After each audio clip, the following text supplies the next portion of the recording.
The stars in the Ashir Nebula burned with colors that no human had ever seen before.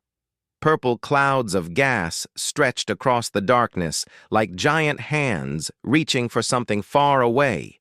In the middle of this beautiful and deadly space, two alien fleets faced each other with weapons ready to fire.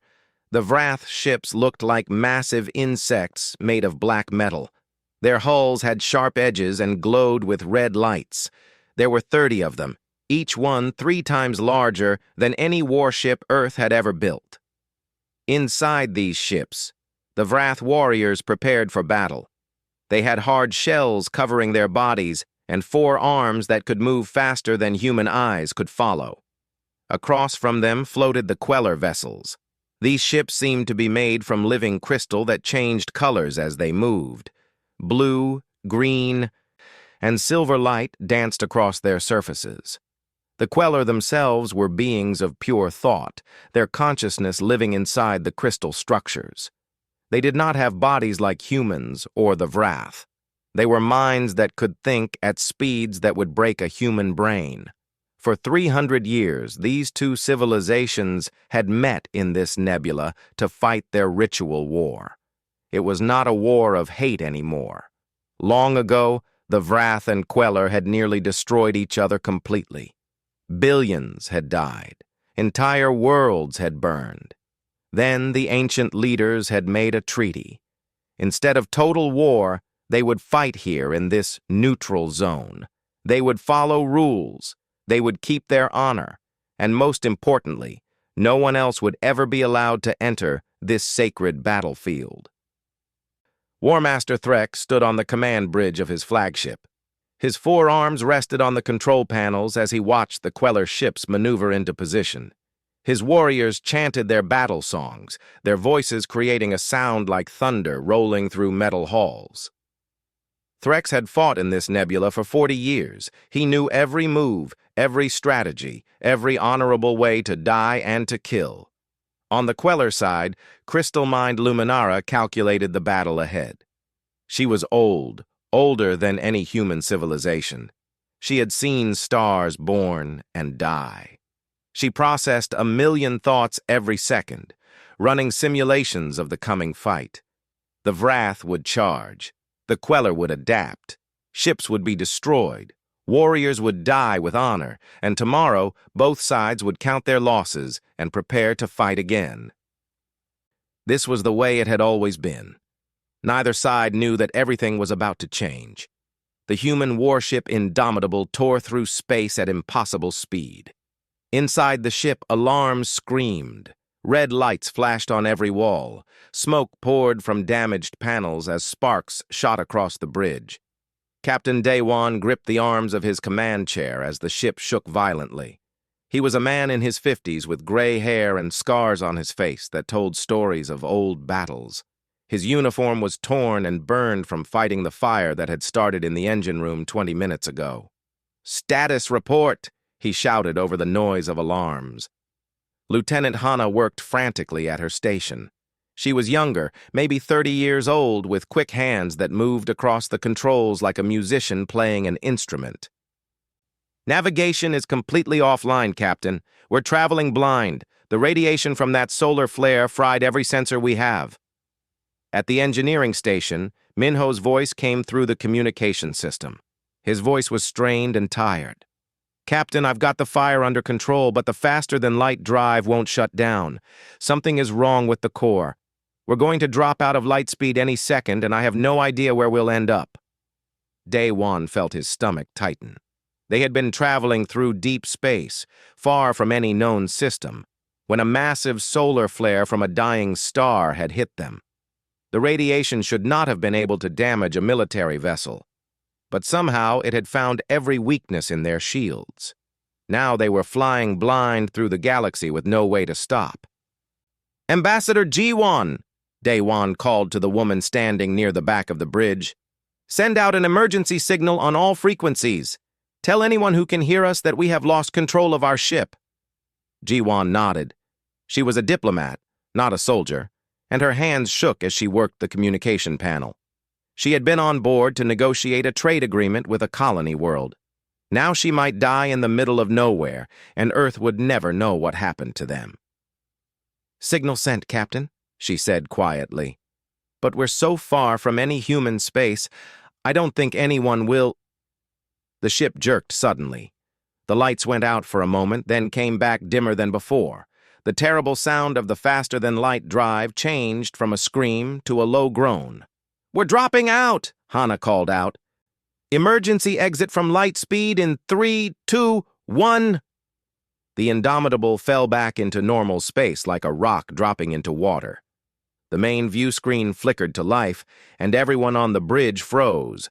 They were surrounded by alien warships. Daewon felt his heart skip. In his 20 years as a captain, he had never seen so many alien vessels in one place. The insect-like Vrath ships filled half the screen. The beautiful Crystal Queller ships occupied the other half, and in the middle of them all, looking tiny and helpless, was his ship. "Oh no," Hannah whispered. "Captain, we just appeared in the middle of a battle zone." Before anyone could respond, both alien fleets stopped moving. Every ship, Vrath and Queller alike, turned their weapons toward the Indomitable. The ritual battle they had been preparing to fight was forgotten.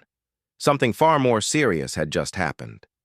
On the Vrath flagship, War Master Threx stared at his screens in disbelief. In 300 years, no outsider had ever violated the sacred combat zone. Never. Not once. The treaty was clear. Any ship that entered this space without permission would be destroyed immediately. "Identify that vessel," Threx commanded his crew. "It is human, War Master," one of his warriors replied, "a military ship from the species that calls itself humanity. They are young, barely 500 years into space travel." Threx's mandibles clicked together in anger. "They dare interrupt our sacred battle? Prepare all weapons. That ship dies now." Across the battlefield, crystal-mind Luminara reached the same conclusion through different logic. Her calculations were instant and absolute. The treaty required death for any violation. The treaty had kept peace between Vrath and Queller for 3 centuries. Nothing could be more important than maintaining the treaty. "All vessels," her voice echoed across the crystal fleet. "Target the human ship. Prepare to fire." On the bridge of the Indomitable, Daewon watched as targeting lasers from 100 alien ships locked onto his vessel. His crew looked at him with fear in their eyes. 250 people were on this ship. 250 human lives about to end because of a navigation malfunction they could not control. "Captain," Hannah said softly, "they're charging weapons. All of them." Daewon stood up from his chair. He straightened his torn uniform and took a deep breath. If these were his last moments, he would face them standing. "Open all communication channels," he ordered. "Let me speak to whoever is in charge out there." The communication panel beeped. A dozen alien languages filled the speakers at once. Then 2 voices rose above the others. One sounded like metal scraping against stone. The other was like music played on glass instruments. "Human vessel," both voices said at the same time. "You have violated sacred ground.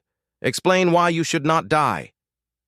Captain Daewon stood in front of the view screen with his hands clasped behind his back. He could feel his crew watching him, waiting to see if their captain could save them. Outside, 100 alien warships had their weapons pointed at the Indomitable. Each second felt like an hour. "This is Captain Daewon of the Earth vessel Indomitable," he said, keeping his voice steady and calm. "We did not come here on purpose. Our navigation system was destroyed by radiation from a solar flare. We could not control where our ship would exit faster than light travel. We mean no disrespect to your sacred ground." The harsh voice of War Master Threx responded first. "Accidents are not acceptable. For 300 years, not a single ship has violated this zone. You humans must have known about the treaty. All civilized species know about it." Daewon felt sweat running down his back. "We are a young species. We have only been traveling in deep space for a few generations. We have never heard of this treaty or this battle zone. I swear to you, we did not know." There was silence for a moment. Then Crystal Mind Luminara's musical voice filled the speakers. "Your ignorance does not change the law. The treaty is absolute. Any ship that enters the Ashir Nebula during ritual combat must be destroyed. There are no exceptions. There have never been exceptions." Behind Daewon, Ambassador Jiwon stepped forward. Her face was pale, but her voice was firm. "Surely you can make one exception for an honest mistake. We are not warriors. We are explorers who got lost. Please, there are 250 people on this ship.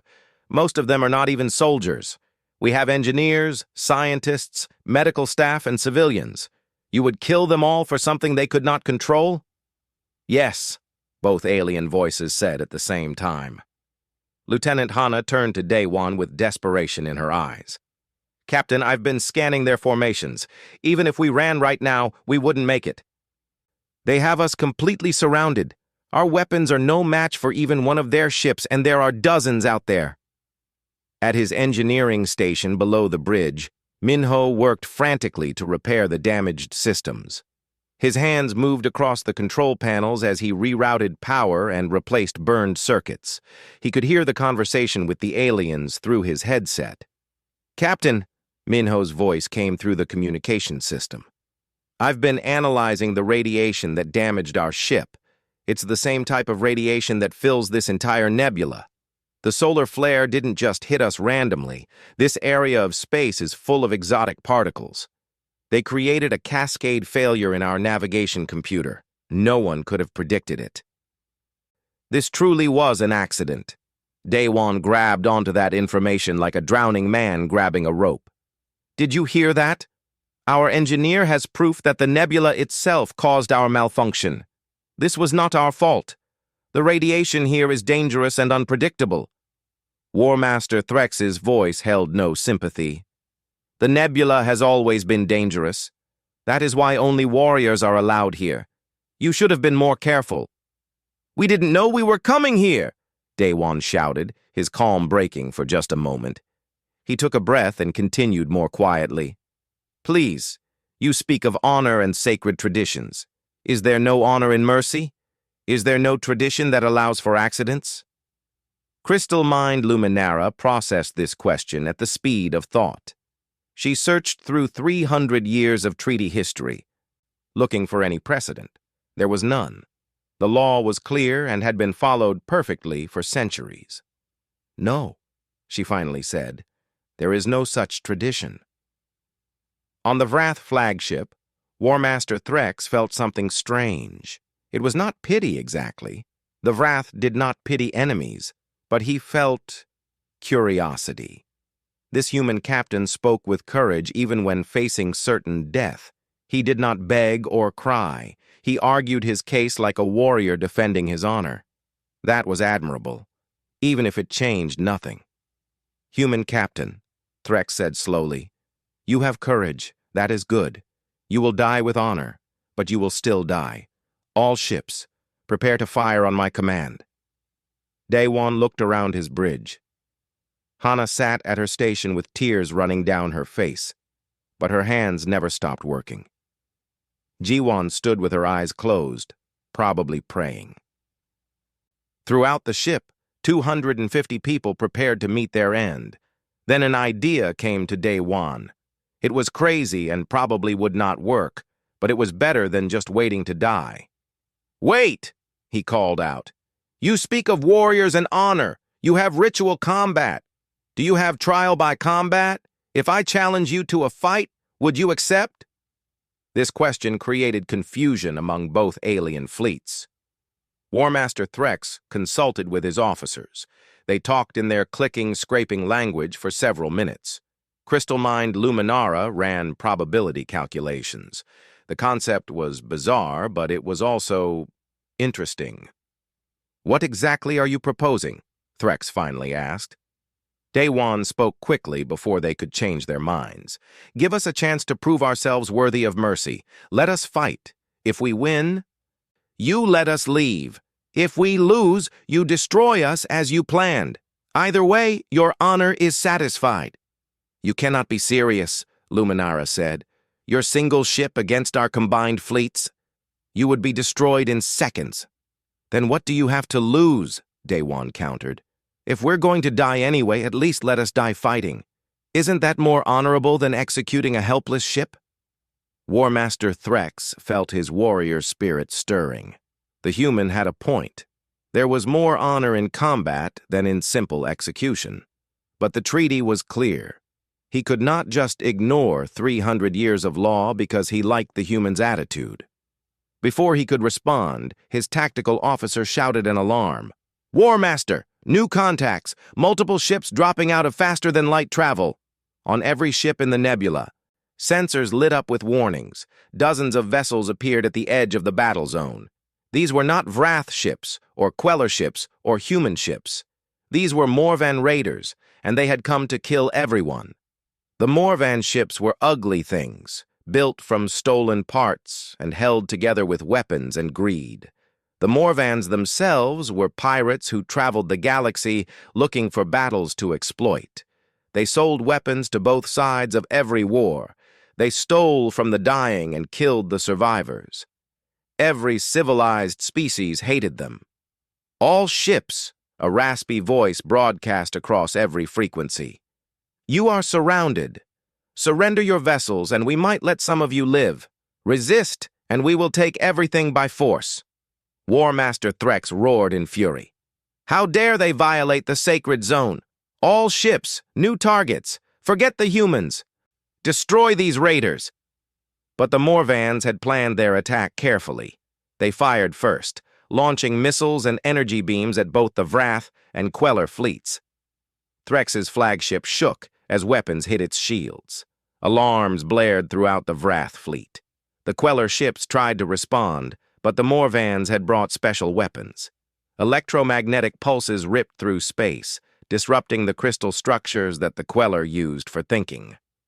Luminara felt her consciousness fracture and scatter. Several Queller ships went completely dark as their minds shut down from the pain. On the Indomitable, Daewon watched the chaos explode around them. The Morvan raiders were attacking everyone, and they clearly did not care about treaties or sacred ground or anything except violence and profit. Captain, Hana called out. What do we do? The aliens are under attack. If we run now while they're distracted, we might be able to escape. Daewon stared at the view screen. He saw a Wrath ship explode in a ball of fire. He saw Queller vessels drifting helplessly as the electromagnetic weapons shut down their minds. He saw the Morvan raiders moving in like wolves attacking wounded prey. These aliens had been about to kill him and his crew. They had shown no mercy, no understanding, no compassion. By all logic, he should run and leave them to their fate. It was what they deserved. But Daewon thought about his family. He thought about his daughter who had died when she was just 10 years old. She had been on a colony ship that was attacked by pirates, different pirates, but the same kind of evil. He had not been there to save her. He had been too far away, arriving only in time to find the wreckage and the bodies. He could not save his daughter, but maybe he could save someone else's family today. Hana, he said quietly, plot a course to intercept those Morvan ships attacking the Wrath flagship. Minho, give me every bit of power we have. Jiwon, send a message to both alien fleets. Tell them we're here to help. His crew stared at him in shock. Jiwon found her voice first. Captain, they were going to execute us. You want to fight for them? Daewon nodded slowly. Yes, because it's the right thing to do, because those raiders are monsters who need to be stopped, and because maybe, just maybe, if we help these aliens survive, they might decide we're worth keeping alive. He sat down in his command chair and gripped the arms tight. Weapons ready. Take us in. The Indomitable turned toward the battle and accelerated, one human ship flying toward an enemy that outnumbered them 100-1. It was suicide. It was insane. It was the most human thing Captain Daewon had ever done. The Indomitable screamed through space toward the Morvan raiders like a missile made of metal and human determination. Inside the ship, every crew member held onto something as the acceleration pushed them back into their seats. Lieutenant Hana's fingers flew across her controls, targeting the Morvan ships that were hammering War Master Threx's flagship. The Vrath vessel was massive and powerful, but the raiders had surrounded it with 6 smaller ships that fired constantly at its weakening shields. "Weapons locked," Hana reported. Her voice was steady now. Fear had been replaced by focus. "Firing missiles." 4 missiles launched from the Indomitable's weapon pods. They were the best weapons Earth had ever made, but they looked like toys compared to the massive energy cannons the aliens used.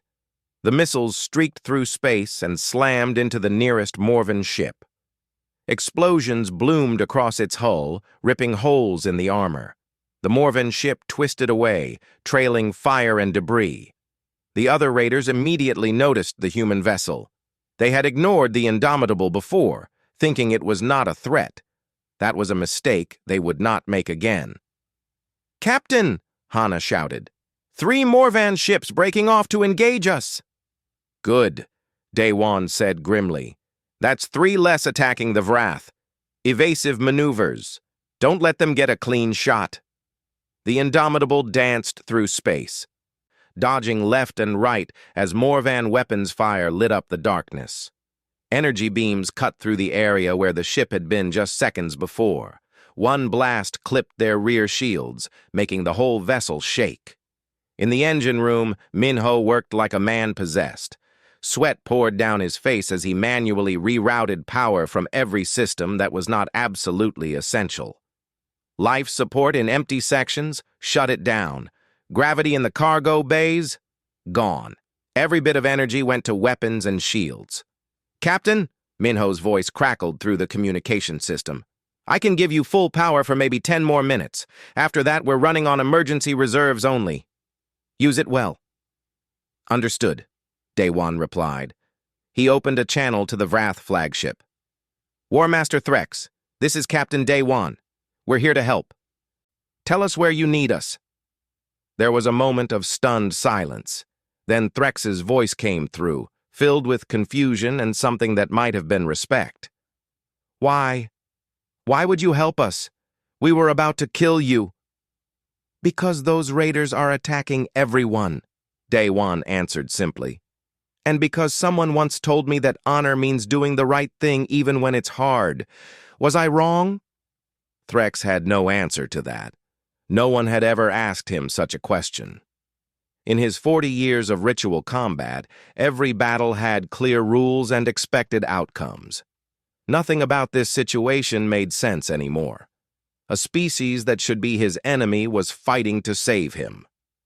"Protect our port side," Threx finally ordered. "Our shields are failing there. We need time to repair them."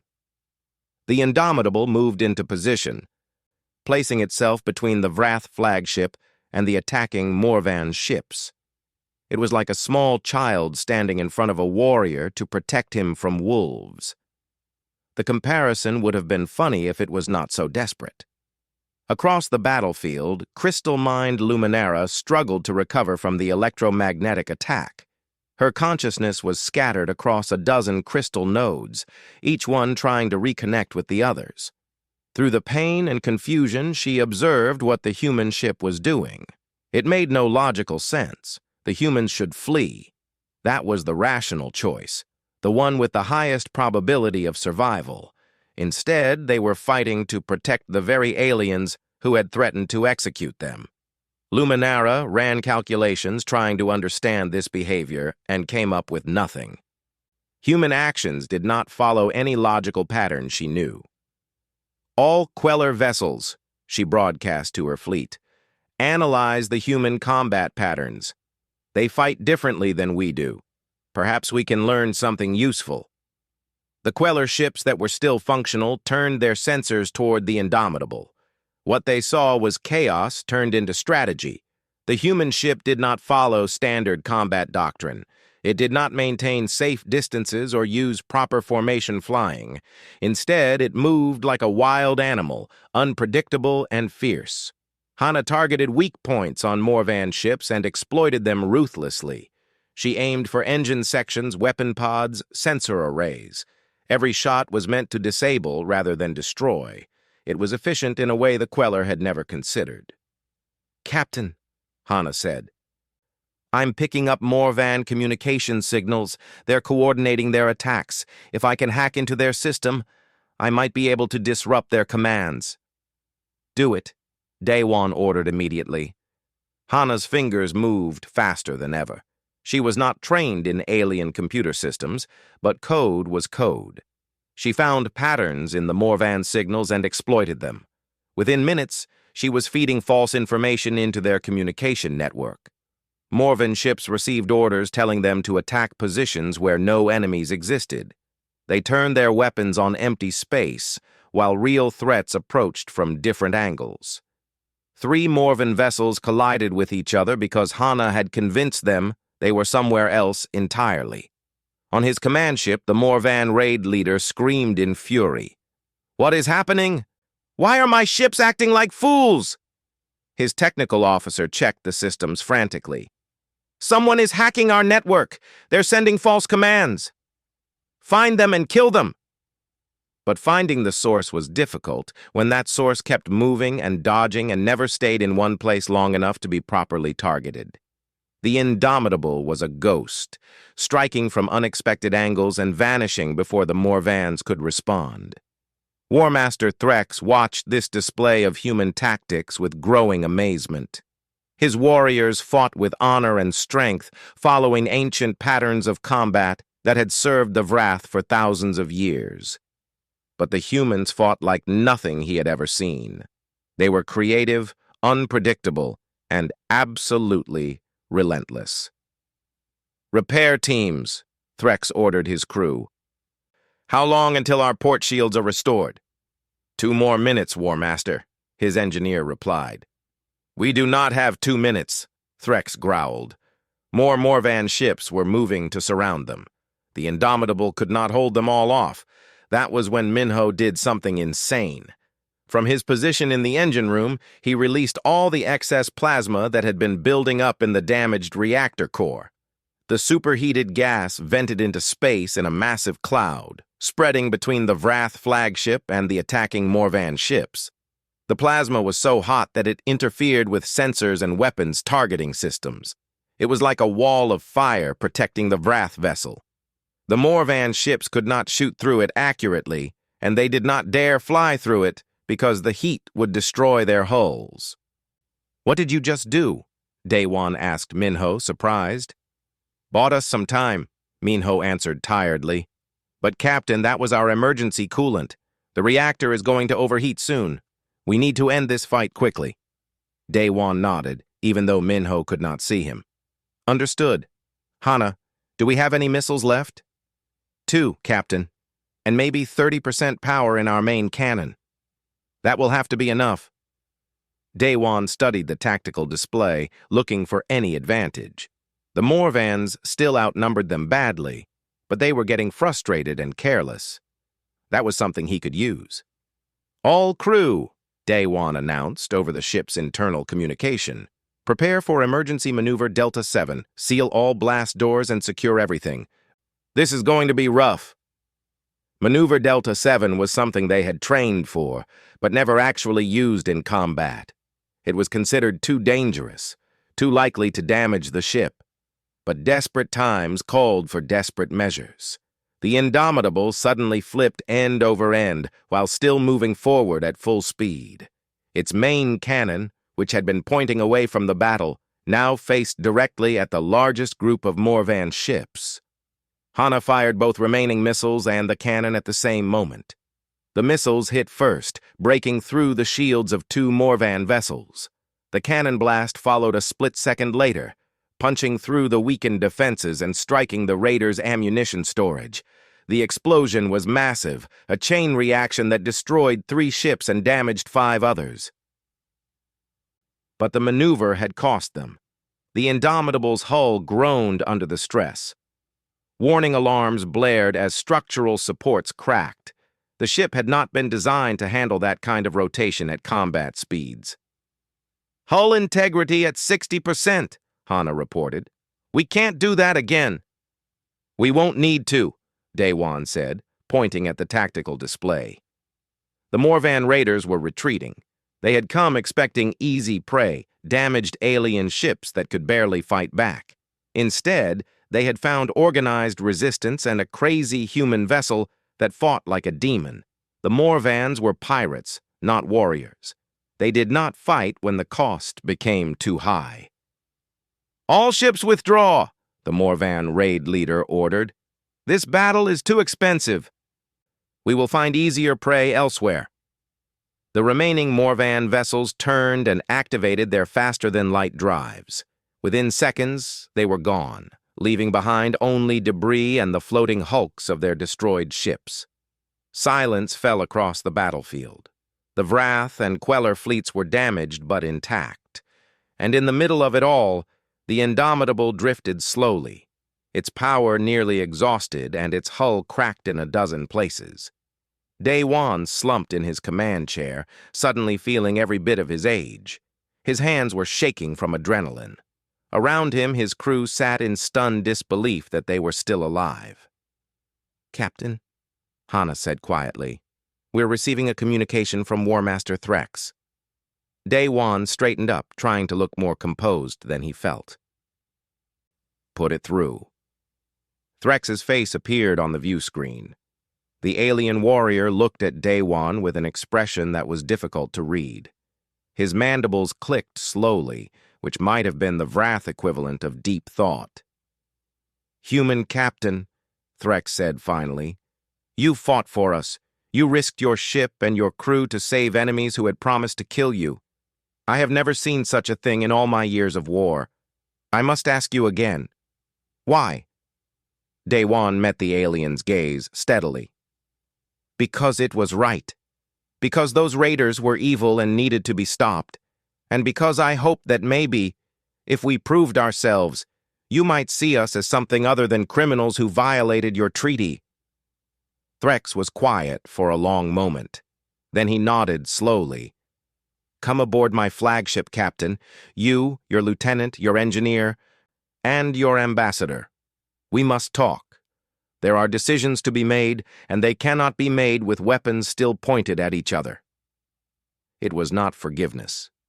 It was not safety. But it was a chance. And after everything that had happened, a chance was more than Daewon had dared to hope for. The transport shuttle from the Indomitable approached the massive Wrath flagship slowly. Captain Daewon sat in the pilot seat with his hand on the controls, though the Wrath were actually guiding the shuttle remotely. Beside him sat Ambassador Jiwon, her diplomatic training keeping her face calm, even though he could see her hands gripping the armrests tightly. In the back seats, Lieutenant Hana and Engineer Minho exchanged worried glances. "Are we sure this is not a trap?" Minho asked quietly. "They could still decide to kill us. They could have killed us in space without inviting us aboard," Daewon replied. "The fact that we're here means something. What exactly, I don't know yet." The shuttle passed through an energy barrier and entered the Wrath flagship's landing bay. The hangar was huge, big enough to hold 20 human ships. Wrath warriors lined both sides of the landing area, standing at attention in perfect formation. Each warrior held a weapon that looked like a spear made of glowing metal. The shuttle touched down gently. Daewon took a deep breath and stood up, straightening his torn and burned uniform as best he could. "Remember, everyone, we're here as guests, not prisoners. Stay calm and respectful. Let Jiwon do most of the talking unless they ask us specific questions." They walked down the shuttle ramp into the alien hangar. The artificial gravity felt heavier than Earth normal, and the air had a strange metallic smell. The Wrath warriors watched them with unblinking eyes, their mandibles moving slightly as they breathed. War Master Threx waited at the end of the warrior formation. Up close, he was even more intimidating than on the view screen. He stood nearly 8 feet tall, his black armored shell reflecting the hangar lights. His 4 arms hung at his sides, each one ending in 3-fingered hands that looked strong enough to crush metal. Captain Day 1, Threx said, his voice deep and rumbling. Welcome aboard the Steadfast Honor. I am War Master Threx, commander of the Wrath Fleet. Walk with me. We have much to discuss. Threx turned and walked toward a large doorway, clearly expecting them to follow. The humans hurried to keep up with his longer stride. They passed through corridors lined with Wrath warriors, all of whom stopped what they were doing to stare at the strange aliens. I have never seen humans in person before, Threx said as they walked. Your species is young. You have been traveling in space for what, 500 of your years? That is barely a moment in galactic time.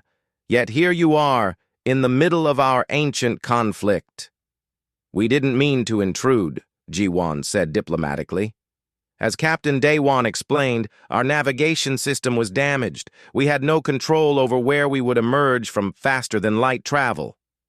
Yes, I know, Threx replied. I had my engineers analyze your explanation. They confirmed that the radiation in this nebula could cause such a failure. Your arrival was truly an accident. That is the only reason you are alive to have this conversation. They entered a large chamber that looked like a meeting room. A long table made of dark metal dominated the center, surrounded by chairs designed for Wrath bodies. Along one wall, several crystal structures pulsed with soft light. The Queller had sent representatives as well. Crystal Mind Luminara's voice emanated from the largest crystal. Humans. Your presence here has created a situation that has no precedent in our 300 years of treaty. Ambassador G1 bowed slightly toward the crystal. We are deeply sorry for any offense we have caused. We are explorers and diplomats, not warriors seeking conflict. And yet you fought like warriors, Threx said, gesturing for them to sit. The chairs were too large for human bodies, but they managed. You defended my flagship when you could have fled. You risked your lives for enemies. This confuses me. Day 1 leaned forward, resting his arms on the table. May I ask you a question, War Master? Why do you and the Queller fight this ritual war? Threx's mandibles clicked in what might have been surprise at the question. He was silent for a moment, then began to speak. 350 years ago, my people and the Queller were locked in total war. We destroyed each other's worlds. Billions died on both sides. Neither species could win, but neither would surrender. We were going to fight until both civilizations were extinct. Luminara's crystal pulsed as she continued the story. Our leaders finally understood that total war would mean total extinction. So they created the treaty. We would fight ritual battles here in this neutral zone. Warriors would die with honor. But our homeworlds would be safe. Our civilians would live. It was the only way to save both species. So you fight here to prevent a greater war, Hana said softly. You sacrifice warriors to save billions of innocent lives. Exactly, Threx confirmed. This battle zone is sacred because it represents peace, not war. Every warrior who dies here knows they are dying, so that children on both sides can grow up safely. That is why the treaty must never be broken. That is why any violation must be punished with death. Daywan nodded slowly, understanding dawning. But we didn't just violate the treaty. When the Morvan raiders attacked, we helped defend it. We helped protect this place that keeps the peace between your peoples. Yes, Luminara said. This is the paradox that troubles us. By law, you must die for violating the zone, but by honor, you deserve to live for defending it. We do not know how to resolve this contradiction. Minho spoke up for the first time. If I may suggest something, you said there's no precedent for our situation. Maybe that's because you need to create a new precedent. The galaxy is full of young species like us who don't know about your treaty. If we could have accidentally stumbled into your battle zone, others might too. You need a way to handle situations like this that doesn't automatically lead to execution. Threx and Luminara were both silent, considering this. Several of Threx's officers murmured to each other in their clicking language. The crystals representing the queller pulsed in complex patterns as they communicated. "The human engineer makes a valid point," Luminara finally said. "Our treaty was created for a different time. Perhaps it needs updating for a galaxy where more species are exploring space." "But we cannot simply ignore the violation," Threx argued. "If we let the humans go without consequence, it sets a dangerous precedent. Others might see it as weakness. They might deliberately violate the zone and claim it was an accident." Ambassador Ji-Wan cleared her throat. "What if there was a consequence but not death? What if instead of executing us, you did something else? In human culture, when someone wrongs another, they can make amends through service or sacrifice. They work to repair the damage they caused." "What are you suggesting?" Threx asked. Ji-Wan thought carefully before speaking. "The Morven raiders attacked you during your ritual combat. They clearly have no respect for your treaty or your sacred ground. What if they come back with more ships? From what I saw, they seem to be testing your defenses. A larger attack might be coming." The Vrath officers exchanged concerned looks. Luminara's crystal pulsed rapidly. "Our strategic analysis reached the same conclusion," she said. "The Morvans were conducting reconnaissance. They will likely return in greater force." "Then let us help you defend this place," Dai-Wan said intensely. "We violated your sacred ground, so let us protect it. If the Morvans return, the Indomitable will fight beside you. We'll earn our right to survive by helping to preserve the peace that this battle zone represents." Threx stood up from his chair and paced around the room, his forearms gesturing as he thought. "This is highly irregular. Allowing an outsider species into our ritual combat zone, even as defenders, breaks the spirit of the treaty." "Does it?" Hana asked. "Or does it fulfill the true purpose of the treaty? You said yourself that this place exists to prevent greater war and save innocent lives. If the Morvans destroy your fleets here, there's nothing to stop them from attacking your home worlds. The humans helping to defend this zone actually serves the treaty's real purpose." Luminara processed this logic at incredible speed. The lieutenant's reasoning is sound. The treaty exists to preserve life and maintain peace. If the Morvan raiders were to successfully attack this zone, it could reignite the total war between Vrath and Queller. Therefore, defending the zone against the Morvans serves the treaty's ultimate goal, even if it requires bending the specific rules. "Bending," Threx repeated. "Not breaking?" "Bending," Luminara confirmed. "We would be adapting the treaty to meet a new threat while preserving its core purpose." Threx stopped pacing and looked directly at Dai-Wan. "If we agree to this, you understand what you are offering?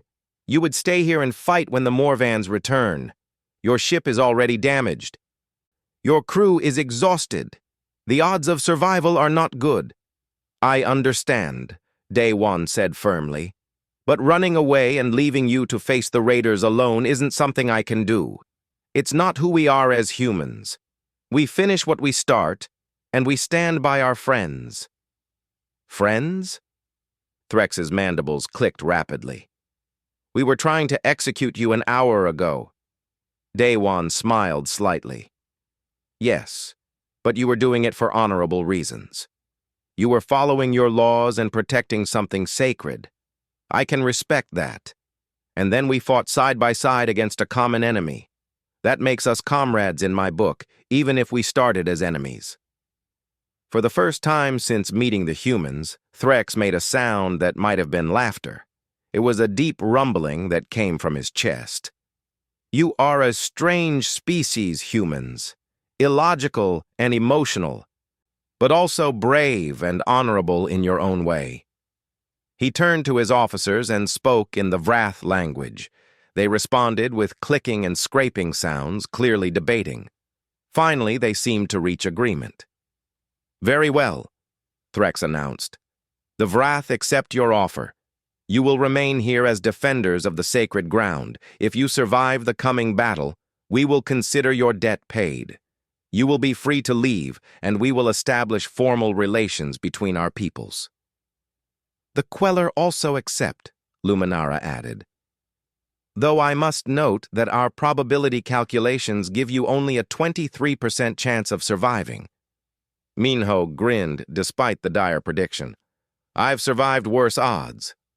I doubt that very much, Luminara replied.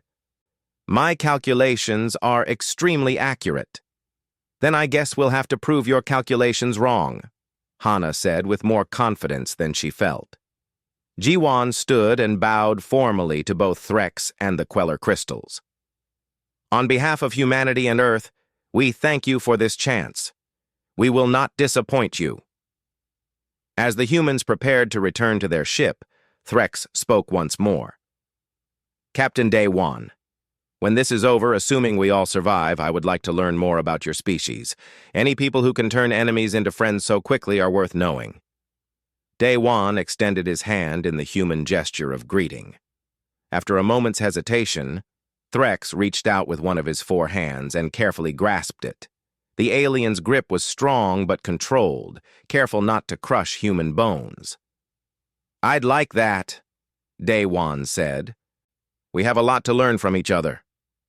As the humans walked back to their shuttle, Minho leaned close to Day-Wan and whispered, Captain, you do realize we just volunteered to fight an enemy that outnumbers us 100 to 1 with a ship that's barely holding together? Yes, Day-Wan replied calmly. Just making sure we're all on the same page, Minho said with a weak smile. The shuttle lifted off and headed back toward the Indomitable.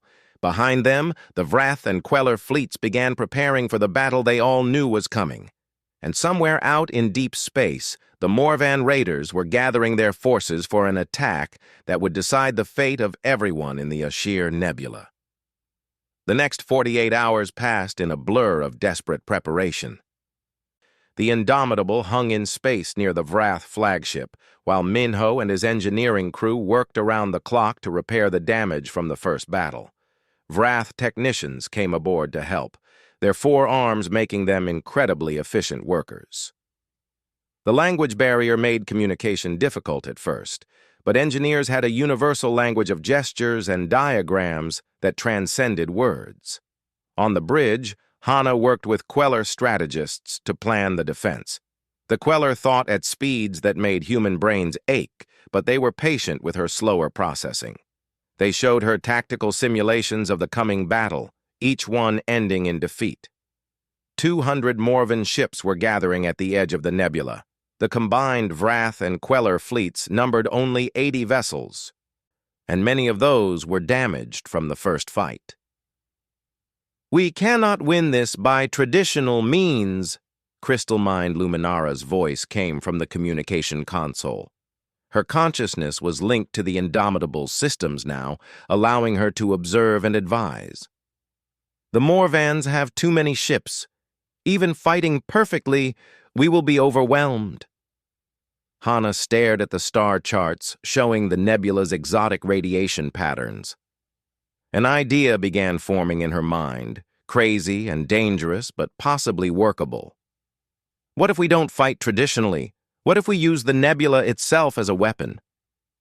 Captain Day-Wan looked up from the damage reports he had been reading. He walked over to Hana's station. Explain. Hana pulled up data about the radiation that had damaged their navigation system. This nebula is full of unstable particles. The same radiation that brought us here accidentally could be weaponized. If we could trigger controlled explosions of this exotic matter, we could create cascading energy waves that would disable ships' shields and sensors. That's brilliant, Minho's voice came through from the engine room. I've been studying this radiation while repairing our systems. It's incredibly volatile. We could create mines that use conventional explosives to trigger much larger radiation bursts.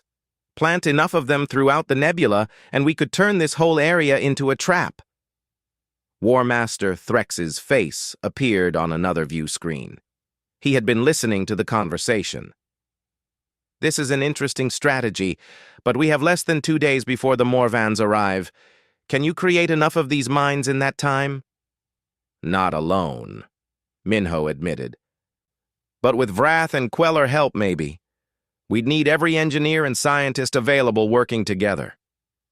You would share this weapons technology with us? Threx asked, surprised. Of course, Daewon said. We're in this together now. Besides, the mines only work in this specific nebula because of its unique radiation. It's not like we're giving you a weapon that could be used against Earth. Luminara's calculations ran through the possibilities.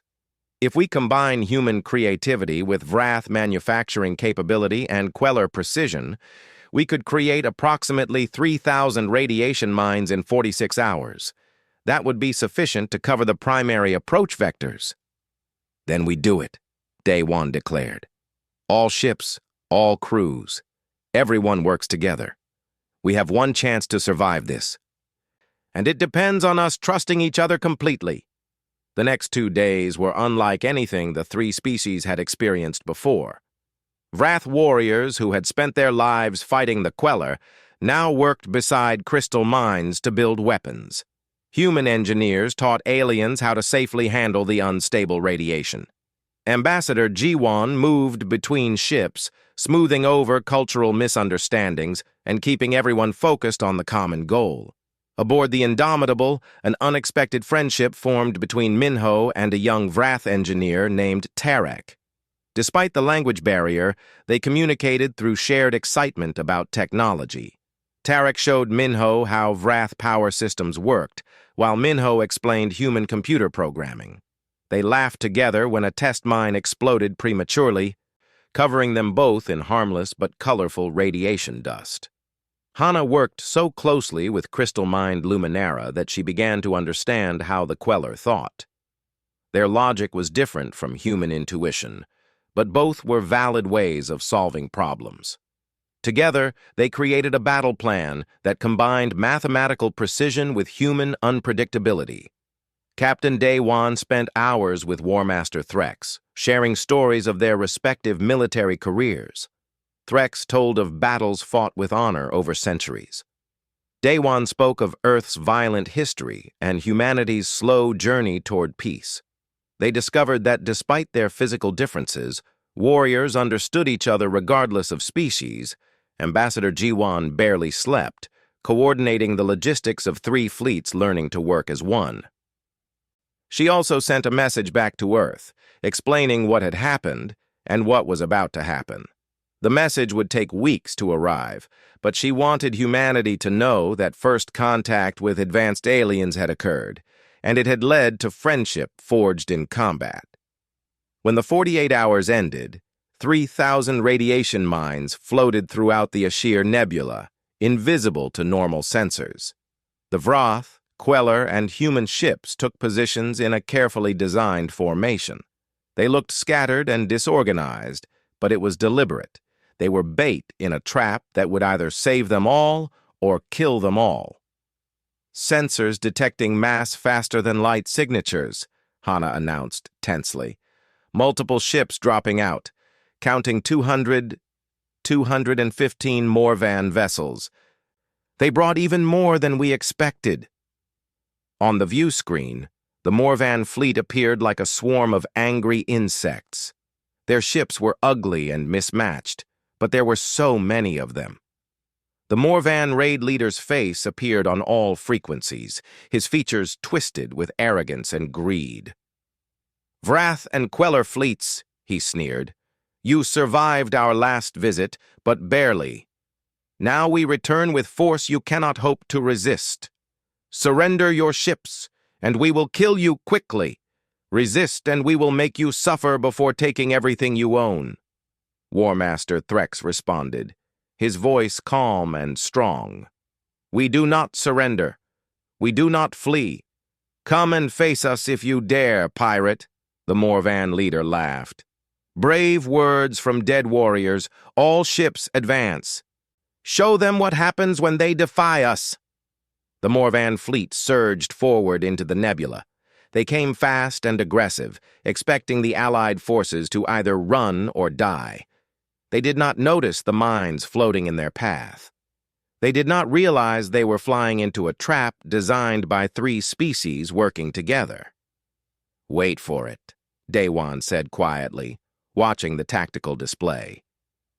"Let them get deeper into the nebula. We need as many of them inside the minefield as possible." Hana's fingers hovered over the detonation controls. Beside her, Luminara's crystal pulsed with focused concentration as she calculated the perfect moment to trigger the trap. The Morvan ships came closer, weapons charging, confident in their overwhelming numbers. "Now!" Luminara said. Hana pressed the controls. 3,000 mines detonated simultaneously throughout the Ashir Nebula. The explosions themselves were small, but they triggered cascading reactions in the exotic radiation. Waves of energy rippled through space, invisible to the eye but devastating to ship systems. Morvan shields flickered and failed. Their sensors went blind. Navigation computers shut down. Ships collided with each other in the confusion. Dozens of Morvan vessels drifted helplessly, dead in space but not destroyed. "All ships!" Threx commanded. "Attack now!" The Wrath and Queller fleets emerged from their hiding positions and struck like coordinated lightning. They targeted the disabled Morvan ships with precision, destroying them before they could recover. The Indomitable raced through the chaos, Hana targeting weapon systems and engines to disable rather than destroy. Every Morvan ship they could disable was one less enemy to fight, but the Morvans had numbers on their side. Even with half their fleet disabled by the radiation trap, they still outnumbered the defenders 2-1. The pirates were cowards and thieves, but they were not stupid. They quickly realized what had happened and began fighting more cautiously, staying away from the areas where mines might still be active. The battle turned into a brutal slugging match. Ships exploded on both sides. The Indomitable took hit after hit, its shields barely holding. Minho worked miracles in the engine room, keeping power flowing to critical systems even as others failed.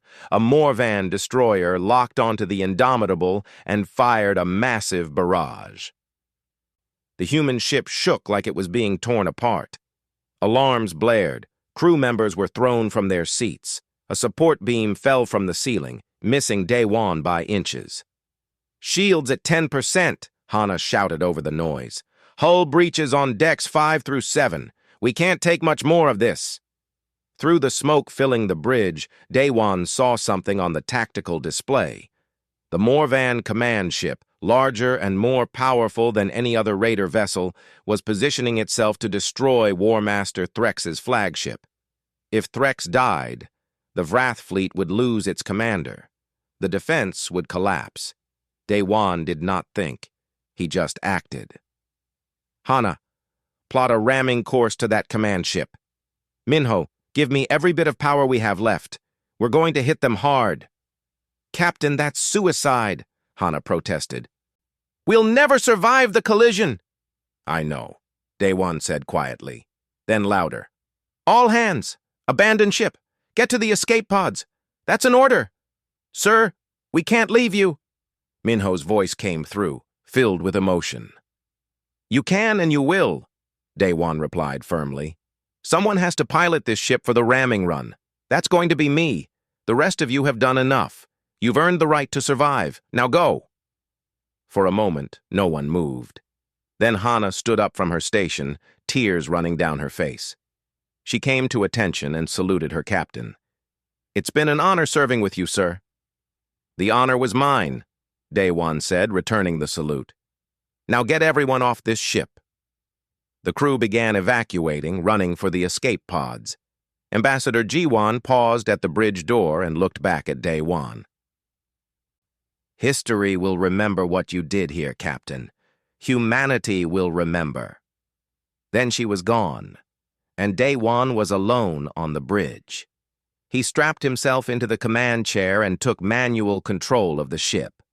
The Indomitable accelerated toward the Morvan command ship, damaged engines screaming with the effort.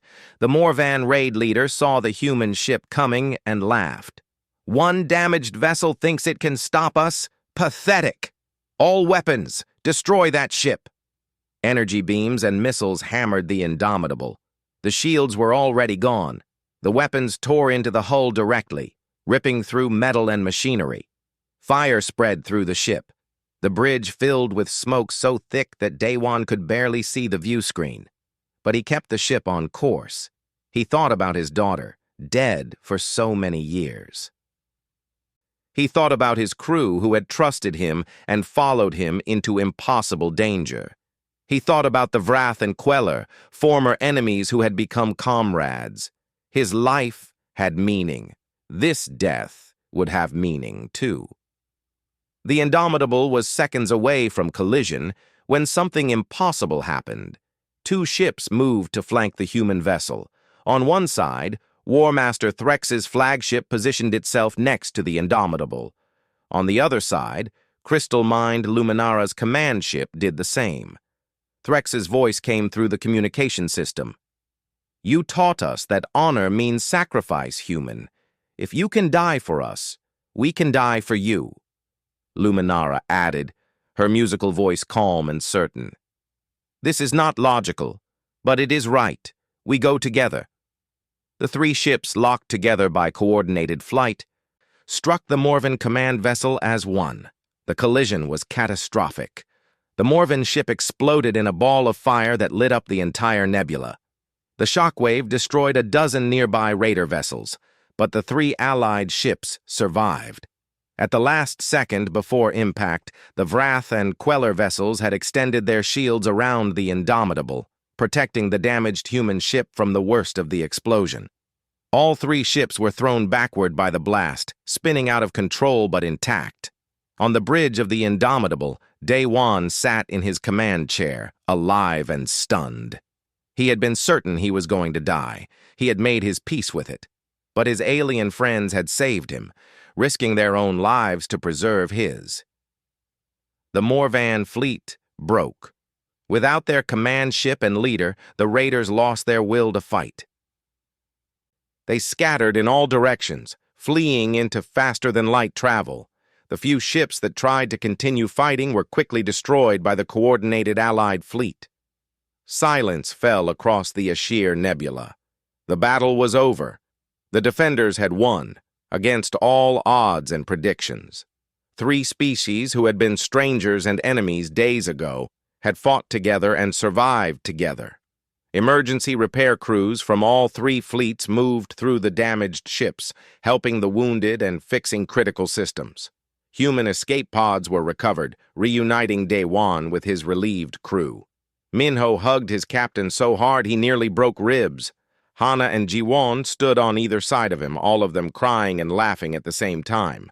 3 days later, a ceremony was held in space among the three fleets. What remained of the Vrath, Queller, and human ships gathered together in formation. War Master Threx spoke first, his words broadcast to all vessels. "Today we honor those who died defending the sacred ground. Vrath, Queller, and human warriors gave their lives to preserve the peace. They will be remembered forever." Crystal Mind Luminara continued. "We also honor those who lived. Captain Daewon and the crew of the Indomitable came to us as strangers. Through courage and sacrifice, they became our battle-bonded comrades. The Queller Council has voted unanimously to grant humanity full status as defenders of this zone." Threx raised all four of his arms in a gesture of respect. "The Vrath Collective agrees. From this day forward, humans are welcome in the Ashir Nebula not as violators, but as guardians. The battle zone shall be renamed the Ground of Three Voices, in honor of our alliance."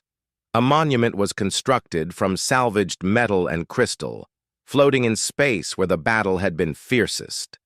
On it were inscribed the names of every warrior who had died, regardless of species. Human, Vrath, and Queller names together, united in sacrifice. When Earth's reinforcement fleet finally arrived a week later, they found not a disaster, but a diplomatic miracle. Humanity's first deep space mission had accidentally created an alliance with two advanced civilizations. Ambassador Jiwan spent weeks negotiating the formal treaties that would govern this new relationship. Captain Daewon was promoted to Commodore and given command of a new joint task force. His mission? To lead mixed crews of humans, Vrath, and Queller in protecting the ground of three voices and exploring space together. The Indomitable was repaired and upgraded with the best technology all three species could provide.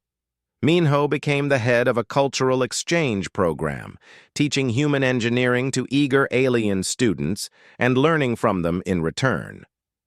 Hana was given her own ship to command, a vessel designed with combined technologies that represented the best of three civilizations working together. On the day the new ships arrived at the nebula to begin their mission, Daewon stood on the bridge of the rebuilt Indomitable and looked at the monument floating in space. He thought about everything that had happened. His ship had violated a sacred battle zone by accident. They had nearly been executed. They had fought alongside former enemies against a common threat, and through it all, they had proven something important. "What are you thinking about, Commodore?" War Master Threx asked. He was standing on the bridge as an advisor, his forearms crossed in a posture that meant contentment among the Vrath. Daewon smiled.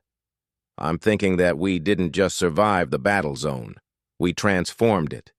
Three species who were strangers learned to trust each other. Enemies became friends. And now we're building something new together." Luminara's crystal chimed softly from its place on the bridge. "Your species has a saying, 'From disaster comes opportunity.'